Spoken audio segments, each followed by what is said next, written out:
melanjutkan khotbah saya yang bulan lalu tentang tentang Paul Gospel atau Injil Paulus yang bagian yang kedua. Alasan saya adalah kita perlu terus-menerus diteguhkan di dalam kebenaran Injil yang sama seperti Paulus beritakan. Nah, tapi sebelum saya memulai, saya ingin menyambung tadi bahan dari yang tadi dibagikan atau di-sharingkan sama Dedi sama Pastor Lily. Memang benar, Tuhan ingin Anda menemukan sebuah prinsip kebenaran Injil di dalam menjalani kehidupan ini. Ya, prinsipnya apa? Hiduplah di masa sekarang. Seperti Yesus pernah katakan, jangan khawatir akan hari esok. Yesus berkata saat itu saat dia khotbah di bukit ya. Ia berkata, jangan khawatir akan apa yang kamu makan, apa yang kamu minum, apa yang kamu pakai. Lalu Yesus berkata, jangan khawatir akan hari esok. Karena hari ini memiliki kesusahan sendiri, hari esok memiliki kesusahan sendiri. Anda juga bisa melihat di dalam doa Bapa kami. Tidak dikatakan, berikan kami pada bulan ini makanan kami secukupnya. Tapi Tuhan Yesus berkata, berikanlah kami pada hari ini makanan yang secukupnya. Jadi, Tuhan memberikan mana kepada Anda hanya untuk hari ini. Amin, saudara. Anda tidak seharusnya menyimpan mana itu untuk hari esok, tapi untuk hari ini. Dengan khawatir akan hari esok, khawatir akan minggu depan, khawatir akan tenggang waktu, khawatir akan hari esok, dan Anda mengkhawatirkan pada hari ini. Karena tidak ada kasih karunia untuk hari esok terjadi di hari ini. Intinya Tuhan ingin kita semua hidup hari ini untuk hari ini. Ya. God wants you live today for today. Jangan memakai kasih karunia hari ini untuk mengkhawatirkan hari esok. Anda hanya dapat memiliki kasih karunia untuk mengalahkan tantangan hari ini. Nah, para ilmuwan atau psikolog pernah menyimpulkan, jika Anda dapat belajar untuk hidup hari ini, fokuslah kepada hari ini. Seperti sekarang, kalau Anda sedang mendengarkan firman Tuhan pada hari ini, betapa Anda diberkati ketika Anda menerima firman Tuhan. Setiap Anda mempunyai kesempatan untuk menerima firman Tuhan, senjata Anda atau pedang Anda, pedang rohani tentunya, sedang diasah. Ya. Namun ketika Anda kalau menerima firman Tuhan, perhatikan pikiran Anda, sehingga Anda tidak teralihkan dengan khawatir akan hari esok. Dengan begitu Anda akan kehilangan apa yang Tuhan katakan kepada Anda hari ini. Jadi cara terbaik untuk hidup di saat ini adalah tidak hidup di dalam kekhawatiran dan di dalam ketakutan akan hari esok. Sebab apa? Sebab kekhawatiran itu memang berhubungan dengan masa depan. Dan penyesalan atau rasa condemnation tadi itu, rasa bersalah, memang berhubungan dengan masa lalu. Ya, berhubungan dengan sesuatu yang pernah Anda lakukan di masa lalu. Jadi jangan hidup di masa lalu dan juga jangan hidup di masa depan untuk hari ini. Karena Tuhan ingin hidup Anda hari ini untuk hari ini. Itulah yang memberikan ketenangan kita di dalam pikiran kita. Seperti roti mana yang turun pada orang Israel waktu itu di padang gurun, ya. Dan turunnya setiap hari. Dan jikalau mereka itu ngambil mana itu disimpan untuk hari esok, maka pada hari esok itu mana itu yang disimpan akan rusak, menjadi busuk dan menjadi berbau. Jadi mana yang segar itu adalah makanan para pemenang. Kata Alkitab, makanan para malaikat. Turunnya satu hari lepas satu hari. Nah, dengan kata lain, kasih karunia yang kita butuhkan untuk menghadapi tantangan hari ini akan datang setiap hari. Dan biarlah ketika besok tiba, hari esok tiba menjadi hari ini. Dan esok hari saat Anda menghadapi tantangan, jangan khawatir karena saat Anda menghadapi tantangan itu, kasih karunia Tuhan akan ada di sana untuk Anda hari esok. Amin, saudara. Ya, nah, mari kita langsung saja melihat bagian terpenting di dalam khotbah Paulus Ya, waktu itu khotbah Paulus di Antioquia. Saya akan bagikan, ya. Nah, ini menyambung khotbah saya yang bulan lalu tentang Paul Gospel di part yang kedua. Nah, kita langsung akan melihat bagian terpenting di akhir khotbahnya Paulus tentang Injilnya. Di waktu itu dia berkhotbah di sinagoga di Antioquia Pisidia. Kalau hari ini Turki, ya. Nah, kita akan buka di Kisah Para Rasul pasal 13 ayatnya yang ke-38.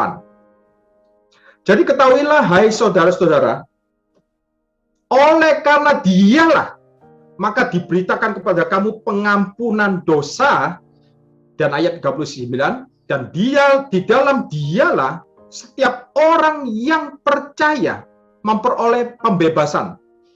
Dalam bahasa Inggrisnya justified, dalam bahasa Yunaninya dikaio, dinyatakan benar dari segala dosa yang tidak dapat kamu peroleh dari hukum Musa.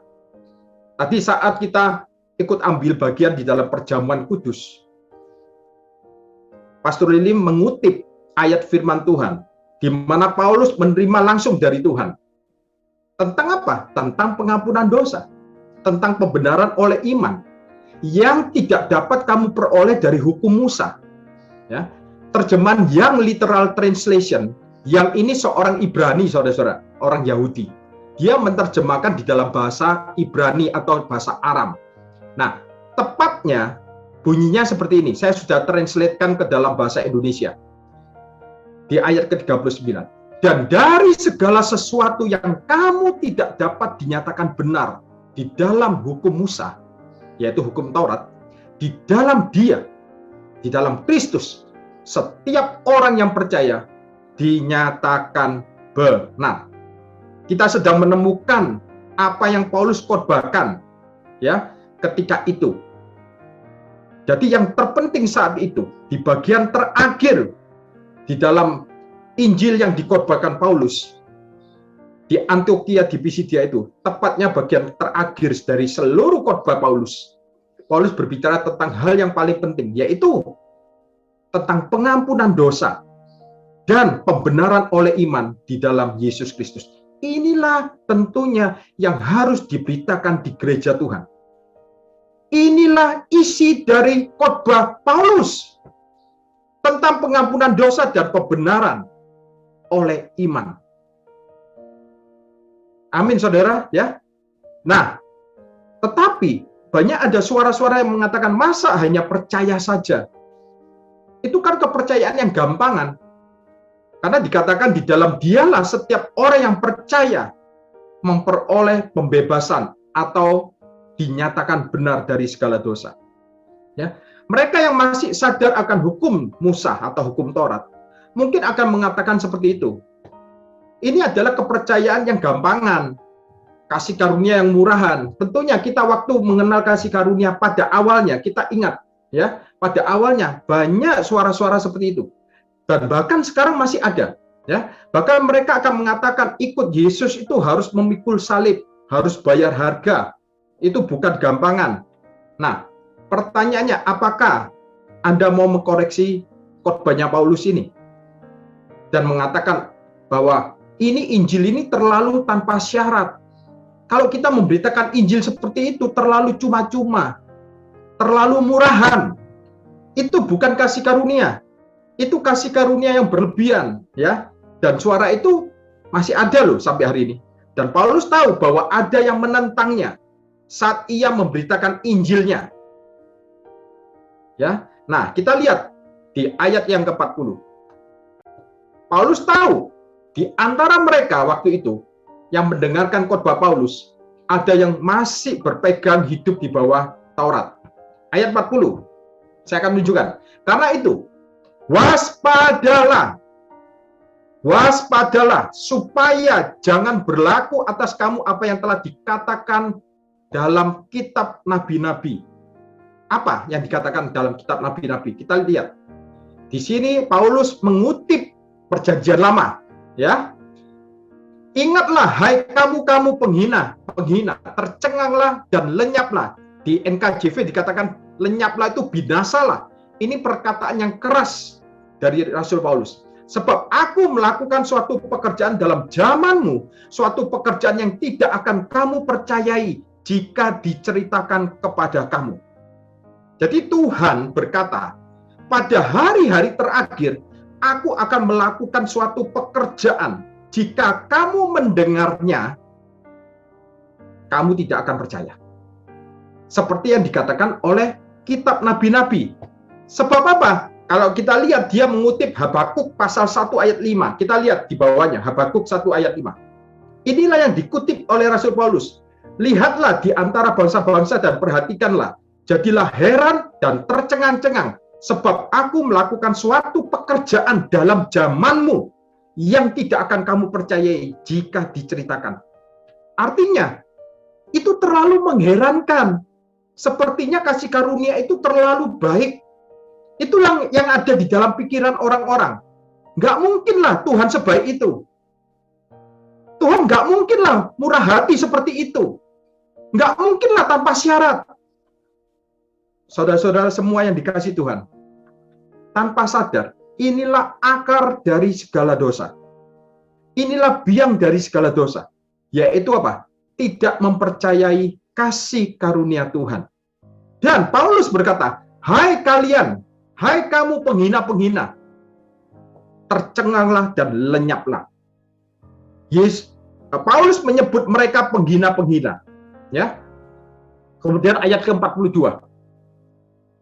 Ketika Paulus dan Barnabas keluar, mereka diminta untuk berbicara tentang pokok itu pula pada hari Sabat berikutnya. Nah, saya akan tunjukkan versi NKJV, karena di versi LAI tidak terlalu tepat. Ya, di versi NKJV-nya tertulis seperti ini. So when the Jews went out of the synagogue, the Gentiles begged that these words might be preached to them the next Sabbath. Jadi Anda bisa lihat ketika orang-orang Yahudi keluar dari sinagoga, ternyata di dalam sinagoga itu ada orang-orang non-Yahudi, saudara-saudara. Orang-orang non-Yahudi meminta firman itu pula dikhotbahkan kepada mereka pada hari Sabat berikutnya. Nah, saya ingin bertanya kepada Anda semua. Ketika Anda mendengarkan firman Tuhan yang model apa yang Anda ingin dengar? Apakah seperti Paulus atau seperti di luar Paulus, Injil yang lain? Ya. Dan kalau kita lihat, siapa yang meresponi khotbah Paulus dan yang bersemangat untuk mendengar kembali khotbah Paulus ini pada hari Sabat berikutnya? Justru mereka yang tidak pernah dibesarkan di bawah Taurat, yaitu orang-orang non-Yahudi yang meresponi. Dan jelas dikatakan ketika orang-orang Yahudi keluar dari sinagoga, justru orang-orang non-Yahudi yang meminta firman itu pula dikhotbahkan. Saya teringat ketika saya pertama kali mendengarkan pengajaran kasih karunia ini. Terus terang, ya, kita semua bersemangat. Kalau orang ngomong itu cinta mula-mula. Cinta mula-mula itu bukan kita yang mencintai firman Tuhan atau mencintai Tuhan, jatuh cinta kepada Tuhan. Tapi kita cinta mula-mula itu berbicara tentang kita sadar bahwa betapa besar cintanya Tuhan itu kepada kita. Itulah cinta mula-mula. Cinta mula-mula itu bukan tentang cinta kita kepada Tuhan, tapi tentang cintanya Tuhan kepada kita. Nah, disinilah orang-orang yang Yahudi juga ada di rumah ibadat itu. Mereka lah yang pertama meresponi. Kenapa? Kenapa mereka yang meresponi? Karena mereka tidak pernah sadar akan hukum Taurat. Mereka tidak pernah dibesarkan di dalam hukum Taurat. Nah, saya teringat seperti perempuan Sirofenesia, perempuan Kanaan yang anaknya kerasukan setan yang memohon kepada Yesus untuk disembuhkan. Kita semua sudah tahu ceritanya. Dan yang kedua, perwira Romawi dari Kapernaum yang hambanya sedang sakit dan dikatakan hampir mati. Nah, kedua-duanya bukan orang Yahudi. Mereka tidak sadar hukum Taurat. Mereka hanya sadar akan Kristus. Sehingga Yesus berkata, imanmu besar. Iman mereka besar, itu kata Yesus. Kita ingin tentunya jemaat gereja NCC People juga memiliki iman yang besar. Fokusnya adalah menceritakan tentang Yesus. Ya, menceritakan tentang Kristus Yesus. Galatia 3 ayat 12 dikatakan, tetapi dasar hukum Taurat bukanlah iman, melainkan siapa yang melakukannya akan hidup karenanya. Nah, kita lihat, hukum Taurat bukanlah iman. Karena hukum Taurat membuat Anda sadar diri. Ketika Anda sadar diri, Alkitab mengatakan iman Anda akan sia-sia. Ketika kita sadar diri, maka tanpa sadar, Alkitab mengatakan iman Anda sia-sia. Ya, jadi hukum Taurat bukanlah iman. Hukum Taurat membuat Anda sadar diri, bukan sadar Kristus. Iman Anda akan menjadi sia-sia. Roma 4 ayat 14. Sebab jika mereka yang mengharapkannya dari hukum Taurat menerima bagian yang dijanjikan Elohim, menerima janji-janji Elohim, maka dikatakan sia-sialah iman dan batalah janji itu. Kita semua ingin menerima bagian yang dijanjikan Tuhan. Tapi banyak gereja yang belum memahami, menyadari. Mereka masih mengharapkannya dari hukum Taurat untuk menerima janji-janji Tuhan. Maka dikatakan sia-sialah iman dan batalah janji itu. Anda bisa lihat itu. Jika mereka yang mengharapkannya dari hukum Taurat menerima bagian yang dijanjikan Elohim, Alkitab mengatakan sia-sialah iman. Jika Anda ada orang berpikir telah mentaati hukum Taurat dan merasa seperti memenuhi syarat untuk memperoleh janji-janji Tuhan, maka tidak perlu iman. Sia-sialah iman itu. Maksudnya seperti itu. Jadi, kesimpulannya, apa yang membuat iman Anda sia-sia? Berdasarkan ayat itu. Ayat Roma 4 ayat 14. Apa yang membuat iman Anda sia-sia? Berdasarkan konteks ayat firman Tuhan ini, adalah hukum Taurat. Bukan dosa. Yang membuat iman Anda sia-sia, yang membuat batalnya janji Tuhan, itu bukan pelanggaran Anda, bukan dosa Anda, tapi hukum Taurat. Tentunya kita semua menentang dosa. Tidak ada satupun orang yang ingin berbuat dosa. Tapi konteks di sini adalah hukum Taurat itu membuat iman Anda sia-sia. Hukum Taurat tidak akan membantu iman kita. Hukum Taurat tidak akan membangkitkan iman. Hukum Taurat tidak membangun iman. Tetapi orang benar hidup oleh iman. Jadi kalau Anda ingin iman yang besar, jangan sadar akan hukum Taurat. Hiduplah di bawah kasih karunia Tuhan. Hiduplah sadar akan Kristus. Ayat 43. Kisah Rasul 13 ayat 43. Setelah selesai ibadah, saya berdoa setelah selesai ibadah NCC People, setiap NCC People selesai ibadah, banyak orang Yahudi dan penganut agama Yahudi yang takut akan Elohim mengikuti Paulus dan Barnabas. Kedua rasul itu mengajar mereka dan menasehati supaya mereka tetap hidup di dalam kasih karunia Tuhan.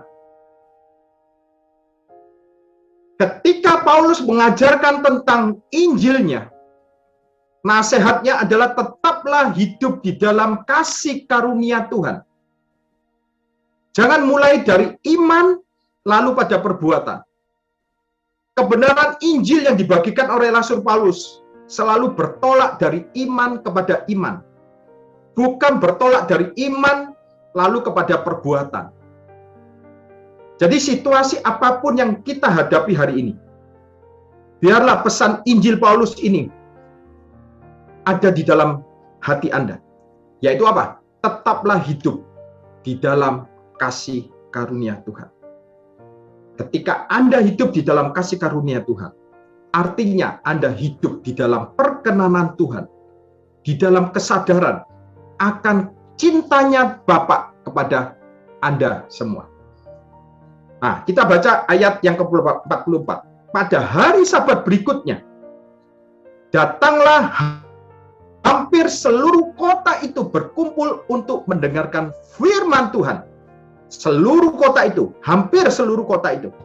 Nah, kita beranggapan kalau kita memberitakan Injil kasih karunia, memberitakan pengampunan dosa, memberitakan tentang pembenaran oleh iman, orang-orang tidak menanggapi. Itu nggak benar. Contohnya kita semua aja lah. Dulu berangkatnya nggak mengerti Injil kasih karunia. Tapi bagaimana kita bisa on fire, kita bisa bersemangat hari ini. Ya. Nah, inilah manifestasi dari Injil itu. Menurut ayat ini, hampir seluruh kota itu berkumpul untuk mendengar firman Tuhan pada hari Sabat berikutnya. Nah, saya percaya ketika Injil kasih karunia diberitakan, kabar baik ini diberitakan, mereka yang mendengarkan, mereka menjadi sangat bersemangat, sangat antusias. Mereka memberitahu tanpa disuruh loh ya. Kita dulu memberitahu keluarga kita memberitahu istri kita memberitahu orang tua kita memberitahu teman-teman dekat kita. Tidak seperti saat kita belum mengerti ya tentang Injil Paulus ini. Mereka kemudian memberitahu kerabat mereka, memberitahu teman mereka, memberitahu tetangga mereka, dan minggu berikutnya mereka membawa teman-temannya, keluarganya untuk mendengarkan Injil Paulus. Bapak, Ibu, saudara-saudara semua yang dikasih, kita semua gereja Tuhan dipanggil untuk memberitakan Injil Paulus, Injil kasih karunia Tuhan. Dan di sini hampir seluruh kota berkumpul untuk mendengarkan. Itu terjadi karena Paulus memberitakan Injil yang berpusat kepada Yesus Kristus. Nah, tapi apakah ada yang tidak meresponi pemberitaan Injil itu? Ya pasti ada. Tapi kita tidak fokus kepada mereka yang menolak Injil Yesus Kristus. Nah, dengar baik-baik. Tuhan ingin kita menjadi pengkhotbah Injil Yesus Kristus. Apalagi di masa pandemi COVID-19 ini, yang sedang terjadi secara global, secara seluruh dunia mengalaminya. Dan saya percaya, di balik semua yang terjadi di seluruh dunia ini secara global, Tuhan sedang melakukan sesuatu untuk 3 hal. Dengar baik-baik, untuk 3 hal. Selalu untuk 3 hal ini. Kalau itu kejadiannya seluruh dunia. Pertama, untuk Israel. Kedua, untuk gereja. Ketiga, untuk pemberitaan Injil Yesus Kristus. Selalu untuk 3 hal itu. Entah itu untuk Israel, entah itu untuk gereja Tuhan, dan entah itu untuk melakukan sesuatu untuk pemberitaan Injil. Seperti Perang Dunia Pertama. Anda tahu nggak, Perang Dunia Pertama terjadi selama berapa tahun? 5 tahun. Ya, kurang lebih.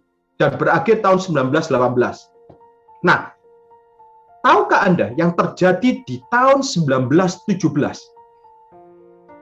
Di tahun 1917, seorang Jenderal Edmund Allenby dari kerajaan Inggris berhasil merebut Yerusalem dari tangan Turki Ottoman. Dan ketika itu dia memberi kesempatan orang Yahudi untuk kembali dari Eropa ke tanah Israel. Terjadi di saat Perang Dunia Pertama.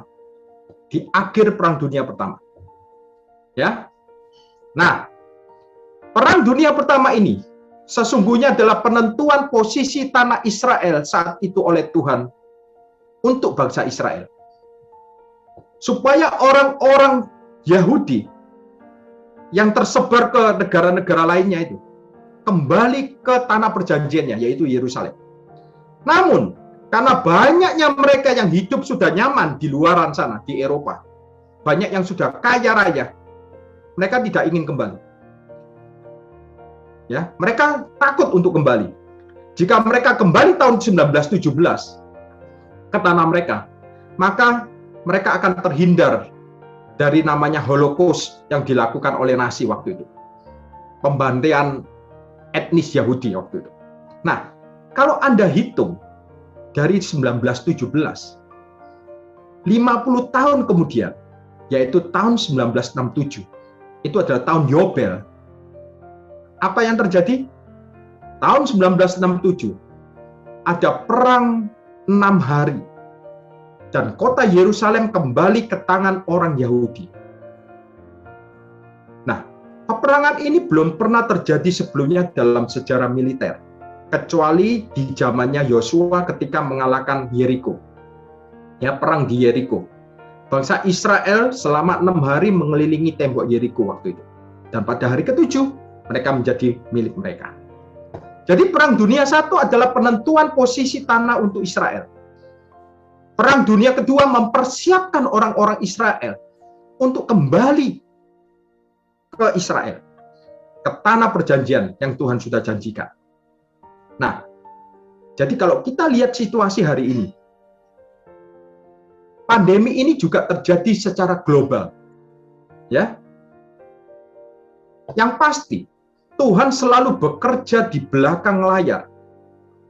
Ketika ada kejadian di dunia ini secara global, seluruh dunia maksud saya, entah itu untuk Israel, entah itu untuk gerejanya, dan entah itu untuk pemberitaan Injil Yesus Kristus. Jadi ketika Tuhan melakukan sesuatu yang baik untuk gereja, untuk Israel, untuk pemberitaan Injil, itu selalu bersifat global. Ya. Dan pemberitaan Injil Yesus Kristus sekarang bisa berlangsung tidak seperti sebelumnya. Haleluya, ya. Semua orang bisa mengakses, bisa mendengarkan Injil Yesus Kristus yang seperti Paulus beritakan. Seperti kalau kita lihat dekade terakhir ini, percepatan kemajuan teknologi di bidang sosial media. Dengan hanya kita memiliki smartphone di tangan, Anda sudah bisa terkonek dengan belahan dunia yang lainnya. Sehingga kita sekarang hidup di dunia yang terhubung dengan sangat cepat. Dan di balik itu semuanya, Tuhan memberikan sarana untuk pemberitaan Injil Yesus Kristus lebih cepat daripada kita harus berpergian dari satu negara ke negara lain, dari satu pulau ke pulau lain, dari satu kota ke kota lain. Tuhan sudah menyediakan sarananya untuk pemberitaan Injil sampai ke ujung bumi. Dan kita mengalir dengan Tuhan, Tuhan yang menyediakan. Ayat 45. Akan tetapi, ketika orang Yahudi melihat orang banyak itu, penuhlah mereka dengan iri hati dan sambil menghujat mereka membantah apa yang dikatakan oleh Paulus. Sama dengan hari ini, jangan berharap kalau Anda memberitakan Injil kasih karunia selalu diterima. Orang berdosa di hampir seluruh kota itu datang untuk mendengarkan Injil. Tapi biasanya ada orang-orang yang akan menentang. Dan orang-orang yang menentang ini biasanya orang-orang yang mentaati hukum Taurat. Mereka bukan orang yang tulus untuk menjaga kekudusan hukum Taurat. Mereka tidak menyadari apa yang terjadi ketika mereka berusaha untuk mentaati hukum Taurat. Paulus mengatakan di Roma pasal 7 ayat 9 dan 10. Dahulu aku hidup tanpa hukum Taurat. Akan tetapi sesudah datang perintah itu. Perintah yang mana? 10 perintah Allah itu. Ya, dosa mulai hidup. Dosa mulai hidup, bukan kekudusan mulai hidup. Dosa yang mulai hidup ketika datang perintah itu. 10 perintah itu. Dosa mulai hidup, bukan kekudusan. Sebaliknya aku mati. Bukan sebaliknya aku hidup, tapi aku mati. Dan perintah yang seharusnya membawa kepada hidup, ternyata bagiku justru membawa kepada kematian. Sebab itu Paulus berkata di Galatia pasal 1 ayat 6. Kita tahu semualah ayat ini. NCC sudah tahu semualah. Tapi gak ada masalah. Kita akan ulangi kembali. Aku heran bahwa kamu begitu lekas berbalik daripada Dia yang oleh kasih karunia Kristus telah memanggil kamu dan mengikuti suatu Injil yang lain. Perhatikan, Paulus berkata kepada orang Galatia, orang percaya. Jadi apakah Injil yang lain itu? Jadi Injil yang lain, apapun yang bukan kasih karunia Kristus yang diberitakan, itu Injil yang lain. Kalau Anda mendengarkan khotbah, tapi bukan Kristus yang dikhotbahkan, itu Injil yang lain. Bukan kasih karunia Kristus. Ya, dengan kata lain, Injil sejati adalah Injil kasih karunia Kristus. Ayat ke-7, yang sebenarnya bukan Injil. Hanya ada orang yang mengacaukan kamu dan yang bermaksud untuk memutarbalikkan Kristus. Gereja Tuhan harus kembali ke zamannya Paulus. Jadi apapun yang memutarbalikkan Injil kasih karunia, apapun itu, ya, yang mencoba menghalangi Injil kasih karunia, yang mencoba menyimpang atau keluar dari Injil kasih karunia, itu adalah Injil yang lain.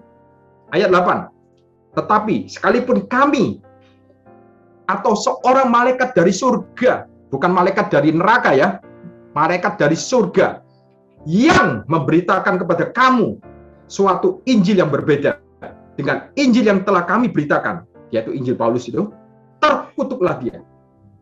Dan diulangi di pasal ayat 9, terkutuklah juga. Seperti yang telah kami katakan dahulu, sekarang katakan sekali lagi, jikalau ada orang yang memberitakan kepadamu suatu Injil yang berbeda dengan apa yang telah kamu terima, terkutuklah dia.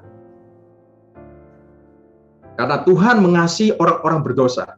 Tuhan tidak ingin manusia mendengarkan Injil yang lain. Dan oleh karena itulah, Tuhan mengutuk siapapun yang memutarbalikkan Injil kasih karunia.